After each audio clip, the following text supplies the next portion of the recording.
O problema é tão dramático que o ano passado nós gastamos 700 bilhões com a Previdência, e que é o passado, né? Que são os nossos idosos.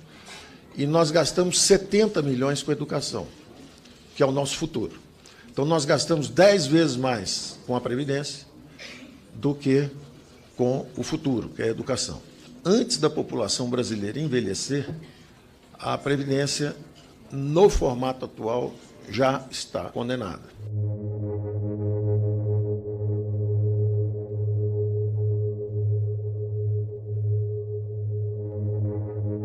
Quem vai pagar a conta da crise? E nós estamos com os dados aqui.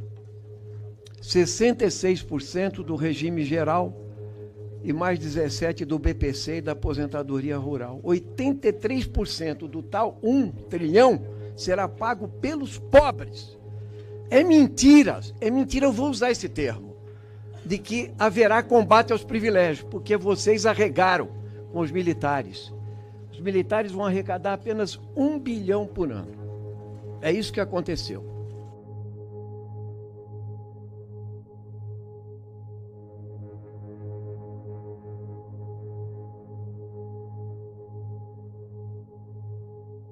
Por favor, não venha essa casa dizer que se nós não fizermos o que o senhor está propondo, a Previdência Nacional vai quebrar como o Rio de Janeiro. Não é verdade. O senhor sabe que o problema dos servidores públicos já foi resolvido. O senhor sabe disso. Uma pessoa para quem faltam 2 anos e meio para se aposentar. Se a reforma que o senhor propõe passa antes de faltarem 2 anos, a pessoa vai precisar trabalhar 17 anos. 17 anos. Queria lhe fazer uma pergunta bem objetiva. O senhor disse que está fazendo o melhor que o senhor pode, e o senhor disse que o que o senhor está propondo para o Brasil tem justiça, é justo. Então eu gostaria de saber se o senhor experimentaria viver apenas um mês, um único mês da sua vida com R$400.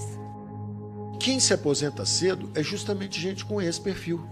É gente que pode trabalhar, está em pleno gozo das possibilidades, ganha mais. E é esse pessoal que está se aposentando com 48, com 52, 53. Quando o discurso que vem aqui é o contrário. O discurso que pegaram uma empregada doméstica, coitadinha. Não, eu já respondo para o Molon. Ela já vai se aposentar com 62 anos. Ela já se aposenta hoje com 62 anos. Por que você não cortou a aposentadoria dos militares? Ora, cortem vocês. Vocês são o poder. Ué, vocês têm medo de fazer isso? Vocês têm medo de fazer isso? Vocês têm medo de fazer isso? Vocês são o Congresso Nacional, eles são patriotas, eles querem ajudar, mas eles tinham os desajustes. E aí vocês, como civis, é que tem que avaliar.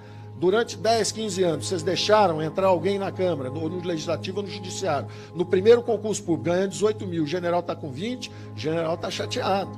O general agora quer uma reclassificação da carteira, porque ele está no final de carreira e está ganhando quase a mesma coisa que um jovem que passou no concurso público ontem. Eu acredito que nós somos uma democracia vibrante. Nós tivemos 30 anos de social-democracia, natural, porque foram 20 anos de regime militar, 30 anos do outro lado. E agora teve um backlash, agora teve um empurrão de volta, dizendo, peraí, vocês ficaram muito tempo aí e os problemas estão se acumulando, não estamos crescendo, está tudo desequilibrado, quase quebrar a Petrobras, a Telebrás, o sistema previdenciário, está quase tudo quebrado. Dá uma folguinha aí, vamos pensar um pouco. E isso é a democracia, ou não é isso? Vocês estão há 4 mandatos no poder. Por que não botaram imposto sobre dividendo? Por que deram benefícios para bilionários? Por que deram dinheiro para a JBS? Por que deram dinheiro para o BNDE? Por quê? Vocês estiveram no governo. Vocês são o governo. Nós estamos há 3 meses. Vocês tiveram 18 anos. Deputados. 18 anos no poder e não tiveram coragem de mudar. Não pagaram nada. Não cortaram dividendos. Deputados. O PSOL nasceu, o PSOL nasceu porque eles fecharam questão. Eu quero dar um depoimento que é o seguinte, ao contrário do que possam pensar, eu estou bastante otimista. E eu estou bastante otimista por uma razão muito simples. Porque eu sei que vocês sabem que é necessária uma reforma. Pode haver uma discordância, pode ser que não seja essa, seja outra, mas vai haver um movimento nessa direção. Eu não tenho dúvida disso. Do jeito que a coisa está, se a gente não mudar essa trajetória, e eu repito, Nós não estamos mudando a trajetória dos mais pobres. É o contrário, nós estamos baixando a contribuição deles. O plano está pegando justamente quem está acima desses 2 salários. A Previdência, que era um instrumento de previsão para o futuro, de garantir aquele salário, já deixou de ser isso. Porque como ela não tem contribuintes na quantidade necessária, o sistema é perverso, porque ele bota no imposto de forma que, sob folha de pagamento, ele destrói emprego. Então as pessoas ficam fora do sistema e elas vão envelhecer. Então ela já deixou de ser um sistema que toma conta do futuro e passou a ser, na verdade, o seguinte, um instrumento de sobrevivência. Ela já perdeu esse aspecto previdenciário. Ela é hoje realmente muito mais assistência social. Então a ideia dessa reforma é quase que como entregando para vocês, dizendo assim, quanto vocês se sacrificam por gerações futuras? Eu estou vendo, ministro, que o senhor é tigrão quando é com os aposentados, com os idosos, com os portadores de necessidades. O senhor é tigrão quando é com os agricultores, com os professores, mas é tchutchuca quando mexe com a turma mais privilegiada do nosso país. A sua função, o cargo público que o senhor ocupa, exige uma outra postura. Inclusive, o senhor precisa aqui pedir desculpa. Decoro, presidente. O senhor precisa pedir desculpa. De palavra. Garanta a palavra. Peço respeito. Ministro, por favor. Deputado Zeca e ministro Paulo Guedes. Por favor, deputados, ministro. Eu vou encerrar a sessão. Aproveita e encerra a sessão. Eu vou encerrar. Deputado Zeca Dirceu. Ministro Paulo Guedes, quero insistir aqui, como outros deputados já fizeram, que o senhor responda às perguntas e os questionamentos. O senhor ocupa uma função pública, é na verdade uma obrigação conosco e com o povo brasileiro que está acompanhando aqui esse importante debate. Quero começar por 2 perguntas bem objetivas.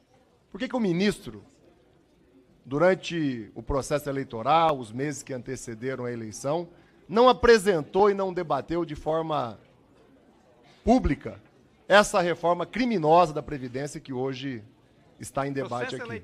Quero fazer um outro questionamento, ministro.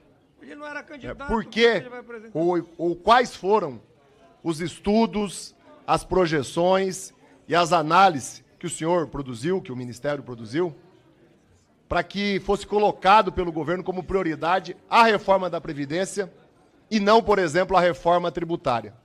Essa sim que acaba com privilégios. Quais foram as projeções, os estudos, que o senhor deve ter acesso e precisa apresentar aqui, que levou vocês a decidirem priorizar a reforma da Previdência, tão cruel aos mais pobres, ao invés da reforma bancária, dos seus amigos banqueiros? Quais foram os estudos que vocês elaboraram para decidir priorizar e colocar tanta energia na reforma da Previdência, ao invés de combater o que o senhor declarou aqui hoje? Que o país serve, que o país privilegia os rentistas, que o país entrega 400 bilhões por ano há muito tempo para os especuladores. Por que não começar por isso, senhor ministro? Apresente a essa comissão, é sua obrigação, que estudos, que projeções levaram a esse tipo de entendimento. Eu estou vendo, ministro, que o senhor é tigrão quando é com os aposentados, com os idosos, com os portadores de necessidades. O senhor é tigrão quando é com os agricultores, com os professores, mas é tchutchuca quando mexe com a turma mais privilegiada do nosso país. A sua função, o cargo público que o senhor ocupa, exige uma outra postura. Inclusive, o senhor precisa aqui pedir desculpa. Decoro, presidente. O senhor precisa pedir desculpa. De palavra. Garanta a palavra. Peço respeito. Ministro, por favor. Deputado Zeca e ministro Paulo Guedes. Por favor, deputados, ministro. Deputados, por favor, Zeca. Ministro, peço a vossas excelências, a ambos que retirem as palavras, tanto o ministro Paulo Guedes quanto o deputado Zeca Dirceu.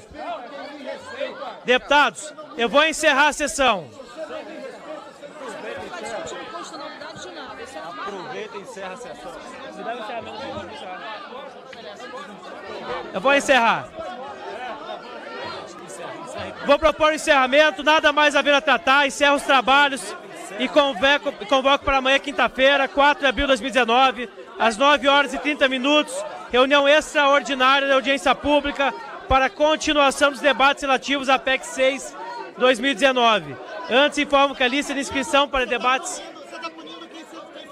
e para a comunicação de liderança da referida audiência será aberta às 8h45, simultaneamente a abertura do plenário, e que o painel eletrônico presença será aberto às 9h.